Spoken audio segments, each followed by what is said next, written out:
Nashik ring road प्रकल्पाविरोधात बाधित शेतकऱ्यांनी पुकारलेले अन्नत्याग आमरण उपोषण अखेर मंत्री गिरीश महाजन यांच्या आश्वासनानंतर मागे घेण्यात आले। पण या आंदोलनामागच्या मुख्य मागण्या काय होत्या?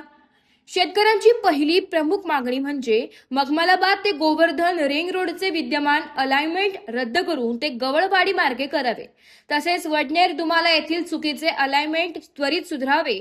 सुरुवातीच्या अलाइनमेंटमध्ये घर, विहीर किंवा बोरवेल बाधित होत नव्हते, मात्र नंतर काही हितसंबंध जपण्यासाठी बदल केल्याचा आरोप शेतकऱ्यांनी केलाय। याशिवाय शेतकऱ्यांच्या अजून काही मागण्या आहेत, ज्यामध्ये 2013च्या कायद्यानुसार जमिनीला मागील 3 वर्षांच्या सर्वोत्तम खरेदीच्या आधारावर मोबदला मिळावा। ग्रामीण भागाप्रमाणे शहरी भागातही गुणांक 2 लागू केला जावा। जिरायत जमिनींचे फेर सर्वेक्षण करून बागायती नोंद करावी आणि द्राक्ष, पेरू, डाळिंब यांसारख्या एक्सपोर्ट बागांना योग्य दर निश्चित करून मोबदला द्यावा। जिल्हाधिकारी आयुष प्रसाद यांची बदली आणि महिलांवर लाठीचार्ज करणाऱ्या प्रांत पवन दत्ता यांच्या निलंबनाची मागणीही करण्यात आली आहे। मंत्री गिरीश महाजन यांनी आंदोलनस्थळी भेट देऊन मुख्यमंत्री स्तरावर लवकरच बैठक आयोजित करून प्रश्न मार्गी लावण्याचे आश्वासन दिले। त्यानंतर शेतकऱ्यांनी उपोषण मागे घेतलंय। आता शासनाकडून लेखी हमी आणि योग्य निर्णय कधी होतो याकडे सर्वांचं लक्ष लागलंय। देवेंद्रजी फडणवीस यांच्यावर महाराष्ट्रातल्या शेतकऱ्यांचा विश्वास आहे।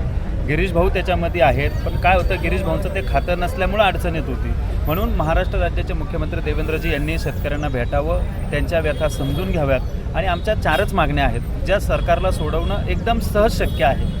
त्या मागण्या सरकारने आमच्या सोडवत मुख्यमंत्री महोदयांनी त्याच्या शेतकऱ्यांना आश्वासित करावं। याच्यासाठी आमचं 6 दिवसापासून अन्नत्याग आंदोलन चालू होतं। आज स्वतः गिरीश भाऊ त्या ठिकाणी आले। भाऊ त्यांच्या मुख्यमंत्र्यांच्या PSC बोलले आणि 2 दिवसामध्ये मिटिंग लावण्याचं, कारण आमचं आंदोलन त्याच्यासाठी होतं का मुख्यमंत्र्यांची आमची भेट झाली पाहिजे, ती गिरीश भाऊंनी आश्वासित केल्यामुळं या ठिकाणी आजचं आंदोलन आम्ही त्यांच्या हस्ते त्यांच्या उपस्थितीत स्थगित केलेलं आहे। या सगळ्या आंदोलनाच्या दरम्यान तुम्हाला असं वाटतंय की हा सगळ्यांमध्ये तोडगा निघेल, मुख्यमंत्री यामध्ये रिंग रोड बाबतीमध्ये मागण्या मान्य करतील? तुम्हाला माहिती आहे, मी पहिल्या दिवसापासून एकच शब्द वापरतोय, मुख्यमंत्री देवेंद्रजी फडणवीस यांच्यावर आमचा पूर्ण विश्वास आहे।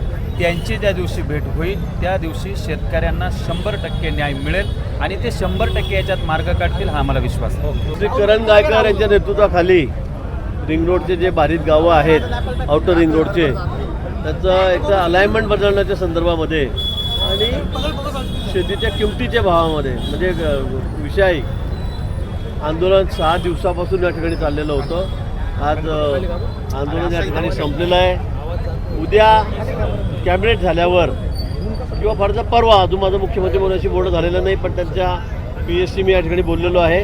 उद्या कॅबिनेट झाल्यावर 3-3:30 वाजता किंवा परवा माननीय मुख्यमंत्री महोदयांसोबत याची बैठक त्या ठिकाणी होईल। सर्व संबंधित अधिकारी त्या ठिकाणी हजर राहतील आणि यांच्या ज्या प्रमुख 4-5 मागण्या आहेत त्याविषयी आपण निश्चित चर्चा करू। अलाइनमेंट बदलाबदलीमुळे काही लोकांची जास्त घरं त्या ठिकाणी जात आहेत, नुकसान होतं आहे, विहिरी जात आहेत। मला वाटतं शेतकऱ्यांचं कमीत कमी नुकसान होईल या दृष्टीने आम्ही त्याच्यामध्ये निश्चित मार्ग काढू।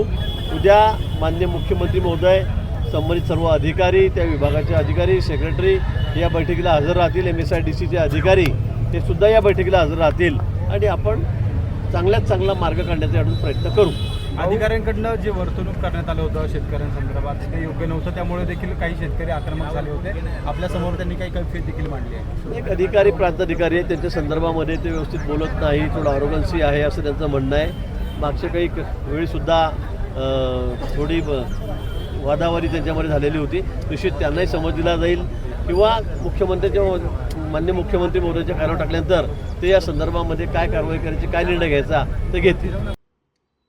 ब्युरो रिपोर्ट SG मणियार, समाचार टुडे, नाशिक।